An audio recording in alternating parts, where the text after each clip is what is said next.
चलिए मित्रों, शुरू करते हैं हम अपना आज का करंट अफेयर। देखते हैं हमारी जितनी भी महत्वपूर्ण खबरें हैं सभी पे विस्तार से चर्चा और विश्लेषण करते हैं। हमारी पहली न्यूज है, सुप्रीम कोर्ट ने भारत में अधिकरणों को मजबूत करने पर बल दिया। तो सुप्रीम कोर्ट अधिकार सुधार अधिनियम 2021 की संवैधानिक वैधता को चुनौती देने वाली याचिका पर सुनवाई कर रहा है। इस दौरान कोर्ट ने अधिकरणों से संबंधित प्रमुख मुद्दों जैसे कर्मचारियों की नियुक्तियां एवं सेवा शर्तों को भी रेखांकित किया है। अधिकरण क्या है? तो अधिकरण अर्ध न्यायिक निकाय होते हैं। वे विशिष्ट मामलों से संबंधित विवादों का फैसला करने के लिए गठित किए जाते हैं।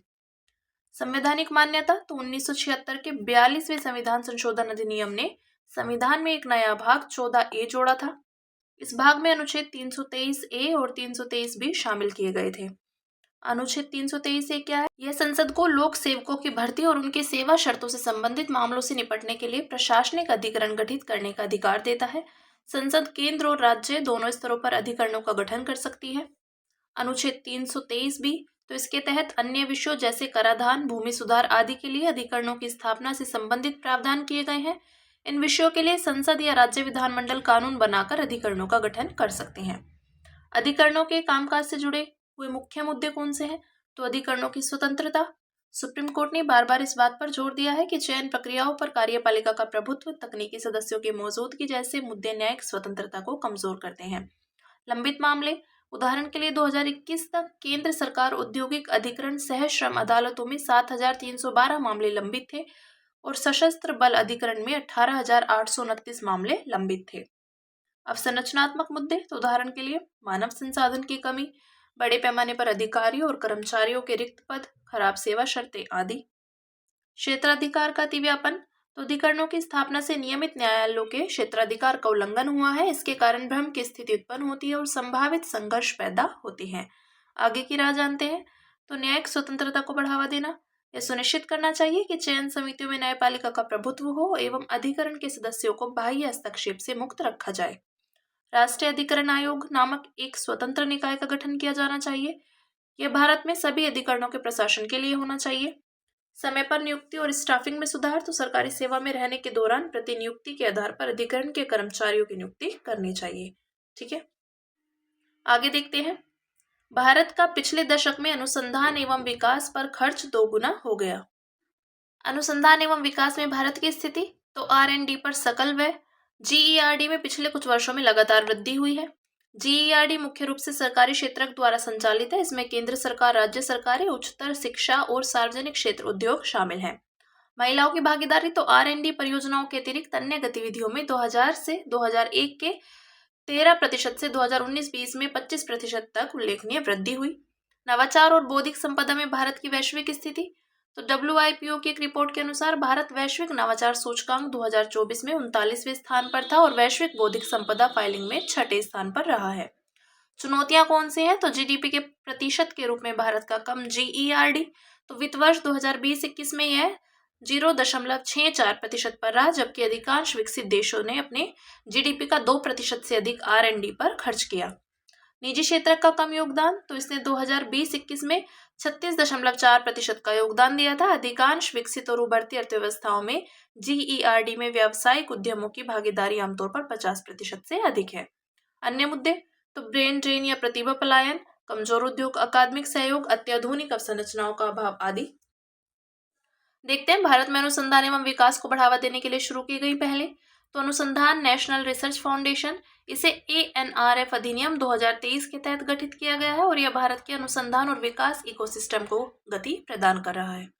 राष्ट्रीय AI मिशन, तो यह अलग अलग क्षेत्रों में AI आधारित अनुसंधान एवं अनुप्रयोगों को बढ़ावा देता है।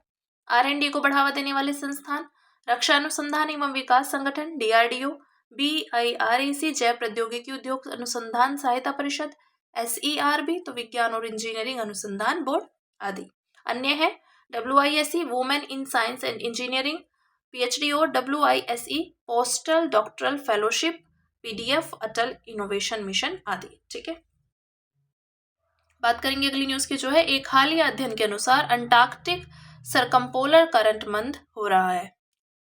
तो वैज्ञानिकों ने चेतावनी दी कि उच्च कार्बन उत्सर्जन परिदृश्य की वजह से 2050 तक अंटार्कटिक सरकमपोलर करंट लगभग 20% तक धीमा हो सकता है। इसके विषय में जानते हैं। अंटार्कटिक सरकमपोलर करंट क्या है? तो यह पृथ्वी पर सबसे तेजी से प्रवाहित होने वाली और पवन चालित सबसे बड़ी महासागरीय धारा है। यह अंटार्कटिका के चारों ओर दक्षिणावर्त यानी घड़ी की सुई के घूमने की दिशा में घूमती है। यह प्रबल पछुआ पवनों द्वारा संचालित होती है। यह एकमात्र महासागरीय धारा है जो पूरी पृथ्वी की परिक्रमा करती है। यह अटलांटिक, प्रशांत और हिंद महासागरों के जलों को जोड़ती है। इसका महत्व जानते हैं। तो यह एक शीत धारा है। यह अवरोधक के रूप में कार्य करती हुई गर्म जल को अंटार्कटिका तक पहुंचने से रोकती है। यह महासागर द्वारा वायुमंडल से ऊष्मा और कार्बन डाइऑक्साइड के अवशोषण में बड़ी भूमिका निभाती है। यह अन्य महाद्वीपों की बुल, केल्प, झींगा, मोल्स्क जैसी आक्रामक प्रजातियों को अंटार्कटिका तक पहुंचने से रोकती है। अंटार्कटिक सरकमपोलर करंट की गति कम होने की वजह देखते हैं। तो महासागर की लवणता में परिवर्तन, ग्लोबल वार्मिंग की वजह से अंटार्कटिका के आसपास हिमखंड तेजी से पिघल रहे हैं। इससे अंटार्कटिका बॉटम वाटर कमजोर हो रहा है। अंटार्कटिक बॉटम वाटर वास्तव में सीकिंग प्रोसेस है। इसका अर्थ है कि अधिक ठंडा होने की वजह से इस जल का घनत्व बढ़ जाता है और महासागर में अधिक गहराई में पहुंच जाता है। वहां से यह उत्तर की ओर प्रवाहित होता हुआ दक्षिणी हिंद, प्रशांत और अटलांटिक महासागरों के सबसे गहरे भागों में पहुंच जाता है।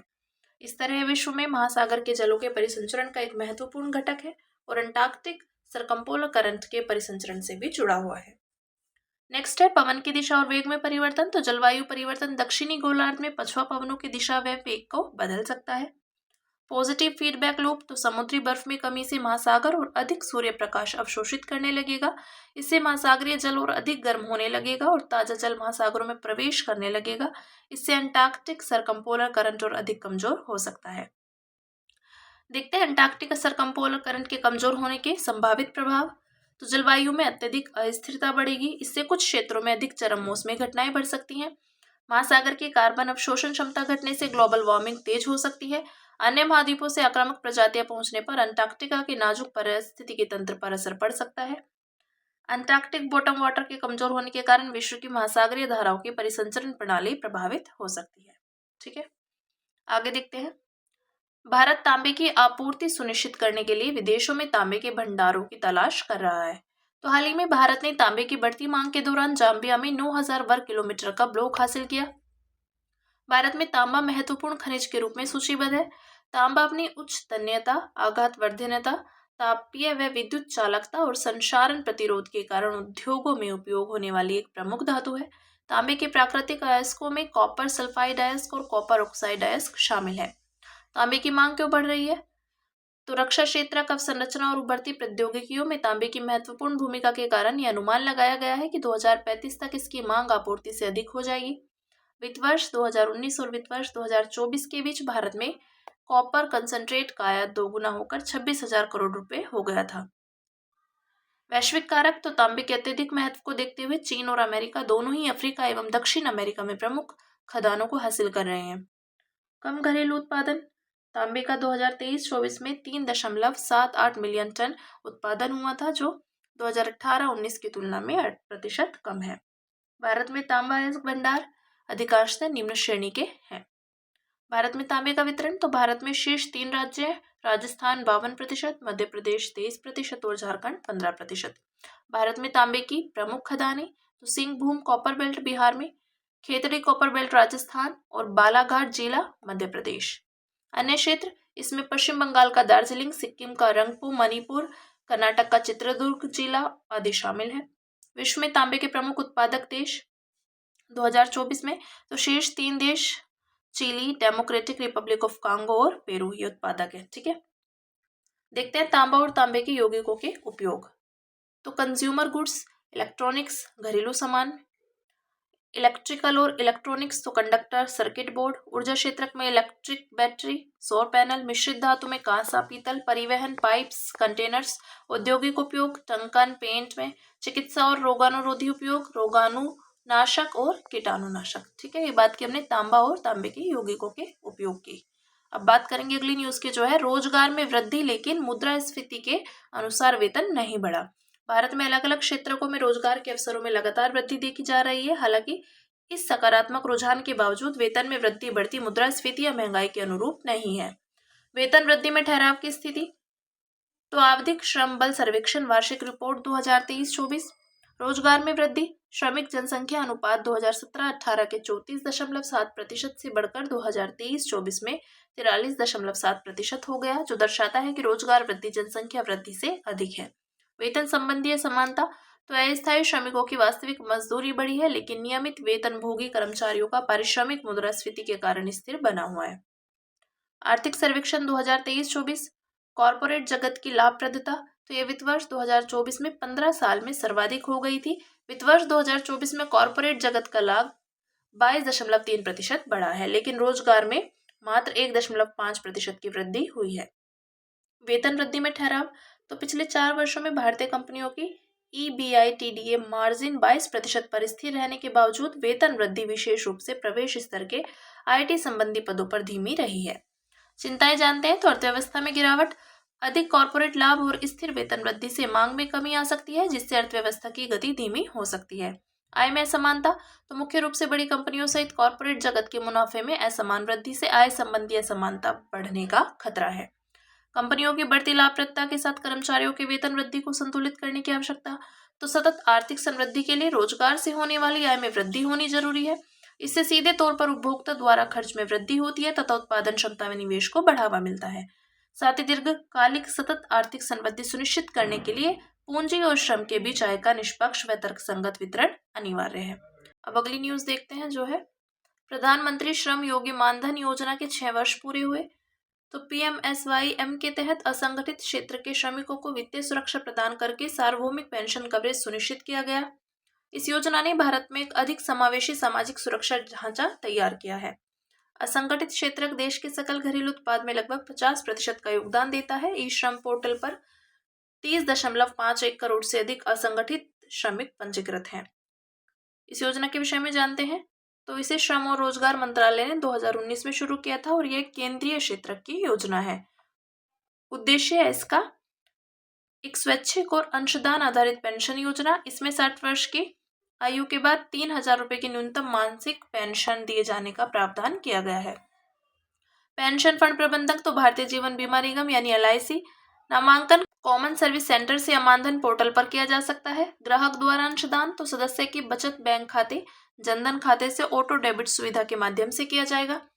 अन्य विशेषताएं देखते हैं, तो पारिवारिक पेंशन, यदि पेंशन प्राप्त करने के दौरान सब्सक्राइबर की मृत्यु हो जाती है तो केवल पति या पत्नी को ही पेंशन राशि का 50% हिस्सा मिलेगा। यदि किसी लाभार्थी ने नियमित अंशदान किया है और 60 वर्ष की आयु से पहले उसकी मृत्यु हो जाती है तो उसका पति या पत्नी नियमित अंशदान का भुगतान करके योजना को जारी रख सकता है या रख सकती है, या निकासी प्रावधानों के अनुसार योजना से 36 राज्य केंद्र शासित प्रदेश। नामांकन लगभग 46,12,330 मार्च 2025 नामांकन हुए हैं। शीर्ष 3 राज्य हैं हरियाणा, उत्तर प्रदेश, महाराष्ट्र। ठीक है, अब बात करते हैं प्रधानमंत्री श्रम योगी मानधन योजना की।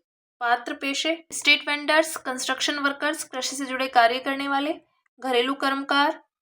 पात्रता मानदंड अंशदान संरचना और अपवर्जन मानदंड है, जिसे EPF, ESIC और NPS के तहत कवर नहीं किया गया है। आयकर दाता नहीं होना चाहिए, अन्य पेंशन लाभ प्राप्त नहीं कर रहा हो। ठीक है, अंशदान संरचना है मासिक योगदान 55 से 200 रुपए। सरकार अंशदाता की राशि के बराबर योगदान देती है। पात्रता मानदंड, तो आयु सीमा 18 से 40 वर्ष हो, मासिक आय 15,000 रुपए या उससे कम। ठीक है, ये बात की हमने PMSYM योजना की। अब देखते हैं अन्य सुर्खियां, जिसमें पहली न्यूज है सौर चक्र। सौर मिशनों की संख्या में हाल ही में हुई वृद्धि की वजह सौर चक्र में सोलर मैक्सिमम की स्थिति है। हालिया सौर मिशनों में शामिल है इसरो का आदित्य L1, यूरोपीय अंतरिक्ष एजेंसी का प्रोब 3 और नासा का पंच। सौर चक्र क्या है, तो इसके अंतर्गत लगभग हर 11 साल में सूर्य की चुंबकीय क्षेत्र उलट जाता है। इसमें इसके चुंबकीय ध्रुव बदल जाते हैं। इस प्रक्रिया को ही सौर चक्र कहा जाता है। सौर चक्र के चरण, तो सोलर मैक्सिमम, इसे सूर्य का अध्ययन करने के लिए सबसे उपयुक्त अवधि माना जाता है। इस दौरान सूर्य की गतिविधि चरम पर होती है और सबसे अधिक सौर कलंक दिखाई देते हैं। मुख्य घटनाएं सौर फ्लेयर्स और कोरोनल मास इंजेक्शन जैसे विस्फोट। सोलर मिनिमम या सोलर मैक्सिमम के बाद आने वाला चरण है। इस दौरान सौर गतिविधि सबसे कम होती है और सबसे कम सौर कलंक दिखाई देते हैं। नेक्स्ट है वॉलिस लाइन। तो वॉलिस लाइन महाद्वीपों के बीच प्रजातियों के अंतर को समझाने वाली एक महत्वपूर्ण जैव भौगोलिक सीमा है। यह एशियाई और ऑस्ट्रेलियाई जीवों को अलग करने वाली अदृश्य जैव भौगोलिक सीमा है। इसे 19वीं शताब्दी में अल्फ्रेड वॉलिस ने प्रस्तावित किया था। यह कम दूरी पर प्रजातियों की विशेषताओं में व्यापक बदलाव को दर्शाती है। भौगोलिक स्थिति दक्षिण पूर्व एशिया, तो यह रेखा बाली और लोम्बोक के बीच से गुजरती है। यह बोर्नियो व सुलावेसी के बीच से होती हुई उत्तर की ओर बढ़ती है और फिर मिंडानाओ यानी फिलीपींस के दक्षिण में मुड़ जाती है। लाइन के दोनों ओर प्रजातियों के अलग अलग तरीके से विकास के कारण तो ऑस्ट्रेलियाई और एशियाई टेक्टोनिक प्लेटों के टकराव एवं परस्पर प्रभाव ने ज्वालामुखी द्वीपों जैसे बाली, लोम्बोक, सुलोवेसी आदि का निर्माण किया। ये द्वीप अलग थलग प्राकृतिक प्रयासों के रूप में कार्य करते हैं, जिससे प्रजातियों का स्वतंत्र रूप से विकास हुआ है और उनका पारस्परिक विलय नहीं हो सका है। अगली न्यूज है हमारी एनीमोन फिश। तो एक हालिया अध्ययन से इस तथ्य के बारे में जानकारी मिली कि एनीमोन फिश किस तरह आहार उपलब्ध कराकर अपने होस्ट की मदद करती है। इसके विषय में जानते हैं। तो एनीमोन फिश उत्तम तैराक नहीं होती है, एनीमोन प्रजाति के साथ सहजीवी संबंध बनाती है। एनीमोन डंक मारने वाले पॉलिप्स हैं। ये कोरल और जेलीफिश के बहुत करीबी संबंध वाले होते हैं। एनीमोन फिश सी एनीमोन में आश्रय लेती है। सी एनीमोन अपने डंक मारने वाले तंतुओं से एनीमोन फिश को शिकारियों से बचाते हैं। इसके बदले में एनीमोन फिश अपने होस्ट सी एनीमोन की मदद करती है। ये उन जीवों को दूर भगाती है जो एनीमोन को नुकसान पहुंचा सकते हैं और उनके साथ प्रतिस्पर्धा कर सकते हैं। नेक्स्ट है गम अरेबिक। तो युद्धग्रस्त सूडान से गम अरेबिक की तस्करी वैश्विक आपूर्ति श्रृंखलाओं को प्रभावित कर रही है। सूडान दुनिया का लगभग 80% गम अरेबिक उत्पादित करता है। इसके विषय में जानते हैं। ये बबूल के वृक्षों से प्राप्त सूखा हुआ जल में घुलनशील पदार्थ होता है। बबूल के पेड़ अफ्रीका के साहिल क्षेत्र में उगते हैं, जिसे गम बेल्ट के रूप में जाना जाता है। ये वृक्ष फील्ड और सवान के लैंडमार्क भी हैं। संरचना तो पॉलीसेकेराइड और इसके कैल्शियम, मैग्नीशियम एवं पोटेशियम लवण जो हाइड्रोलिसिस पर अरेबिनोज, गैलेक्टोज, रेमनोज और ग्लूकोरोनिक एसिड उत्पन्न करते हैं।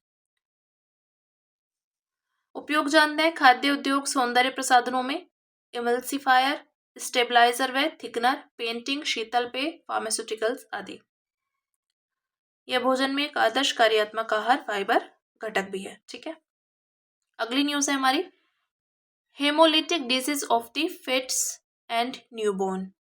तो हाल ही में लगभग 2.4 मिलियन शिशुओं को बचाने वाले एक ऑस्ट्रेलियाई रक्तदाता का निधन हो गया।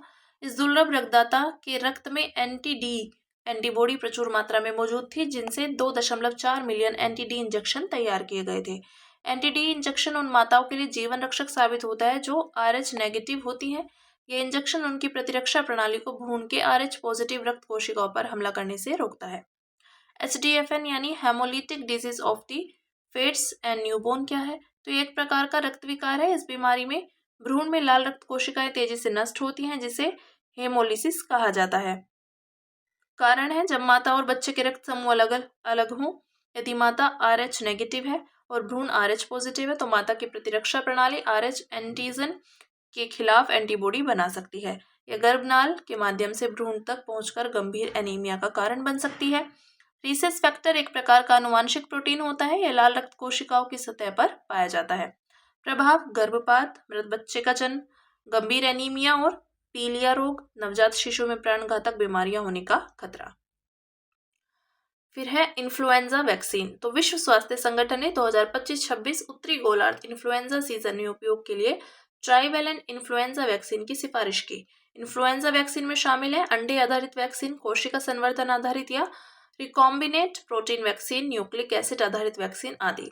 अंडे आधारित टीकों के विषय में जानते हैं। तो इन वैक्सीन को मुर्गी के निषेचित अंडों में वायरस को विकसित करके बनाया जाता है। इसके अंतर्गत अंडे से वायरस युक्त द्रव निकाला जाता है। फिर इस वायरस को मृत वायरस वैक्सीन बनाने के लिए या तो निष्क्रिय कर दिया जाता है, लाइव अटेन्युएटेड वैक्सीन बनाने के लिए कमजोर कर दिया जाता है। चुनौतियां हैं। एक एडेप्टेशन का अर्थ है कि जब वैज्ञानिक वायरस को अंडों में विकसित करते हैं तो वायरस को अंडों के रिसेप्टर्स के अनुसार स्वयं को ढालना पड़ता है। इसके चलते कुछ अनुवांशिक परिवर्तन हो जाते हैं जो वैक्सीन की प्रभावशीलता को कम कर सकते हैं। अन्य वैक्सीन तो कोशिका संवर्धन आधारित वैक्सीन, रिकॉम्बिनेंट प्रोटीन आधारित वैक्सीन और न्यूक्लिक एसिड आधारित वैक्सीन। फिर नेक्स्ट न्यूज है लाइन ऑफ क्रेडिट। तो भारतीय रिजर्व बैंक ने बड़ी गैर बैंकिंग वित्तीय कंपनियों को नए लाइन ऑफ क्रेडिट देने और पुराने ऋण को चुकाने का समय बढ़ाने पर रोक लगाने का निर्देश दिया। इसके विषय में जानते हैं। लाइन ऑफ क्रेडिट एक प्रकार की फ्लेक्सिबल ऋण सुविधा है। यह ऋण अक्सर स्वनियोजित व्यक्तियों और लघु व्यवसाय को कार्यशील पूंजी के रूप में प्रदान किया जाता है। ऐसे ऋण की निम्नलिखित विशेषताएं होती हैं। तो स्वीकृत सीमा तक बार बार धन निकाला जा सकता है। उपयोग नहीं की गई धनराशि को ऋण खाते में वापस जमा किया जा सकता है। प्रारंभिक चरण में केवल ब्याज भुगतान की अनुमति होती है, जबकि मूलधन का भुगतान बाद में किया जाता है। नेक्स्ट है बोस मेटल। तो शोधकर्ताओं ने नियोबियम डाइसेलेनाइड में बोस मेटल के मौजूद होने का पुख्ता साक्ष्य पाए हैं। बोस मेटल एक प्रकार की असामान्य धात्विक अवस्था है। इसमें कूपर युग्म बनते हैं, लेकिन वे सुपर कंडक्टर की तरह संघनित नहीं होते। यह ऐसी अवस्था में मौजूद रहता है जहां चालकता न तो असीमित होती है और न ही शून्य। कूपर युग्म सुपरकंडक्टर में युग्मित इलेक्ट्रॉन्स का समूह होते हैं जो बोसान की तरह व्यवहार करते हैं। यह एक सामूहिक क्वांटम अवस्था में संघनित हो सकते हैं। उपयोग तो यह क्वांटम प्रोसेस के अध्ययन में उपयोगी है। अंत में बात करेंगे सुर्खियों में रहे स्थल की, जो है ऑस्ट्रिया। राजधानी है इसकी वियना। क्रिश्चियन स्टोकर ने ऑस्ट्रिया के नए चांसलर के रूप में शपथ ग्रहण की। भौगोलिक अवस्थिति जानते हैं इसकी, तो यह मध्य यूरोप का एक स्थल रुद्ध देश है। निम्नलिखित अंतर्राष्ट्रीय संगठनों का मुख्यालय वियना में है, जैसे अंतर्राष्ट्रीय परमाणु ऊर्जा एजेंसी का, संयुक्त राष्ट्र मादक पदार्थ एवं अपराध कार्यालय, पेट्रोलियम निर्यातक देशों का संगठन ओपेक आदि का। सीमावर्ती देश इसके उत्तर में चेक गणराज्य, उत्तर पश्चिम में जर्मनी, पूर्व में हंगरी, दक्षिण पश्चिम में इटली, पश्चिम में लिechtenstein, उत्तर पूर्व में स्लोवाकिया, दक्षिण में स्लोवेनिया तथा पश्चिम में स्विट्जरलैंड स्थित है। ऑस्ट्रिया यूरोपीय संघ का सदस्य है, लेकिन नाटो का सदस्य नहीं है। भौगोलिक विशेषताएं तो जलवायु है समशीतोष्ण व महाद्वीपीय प्रकार की। इसके पश्चिम और दक्षिण में पहाड़ी आल्प्स क्षेत्र अधिक है। पूर्वी एवं उत्तरी सीमांत क्षेत्र समतलीय हल्की ढलान वाला है। प्रमुख झील है कॉन्स्टेंस झील, स्विट्जरलैंड और जर्मनी के साथ साझी। प्रमुख नदी है डेन्यूब। ठीक है, तो ये बात की हमने ऑस्ट्रिया की। तो हमारी आज की जितनी भी महत्वपूर्ण खबरें थी, हमने सभी पे विस्तार से चर्चा और विश्लेषण किया। अब इसी के साथ मिलते हैं कल अपनी नई खबरों के साथ।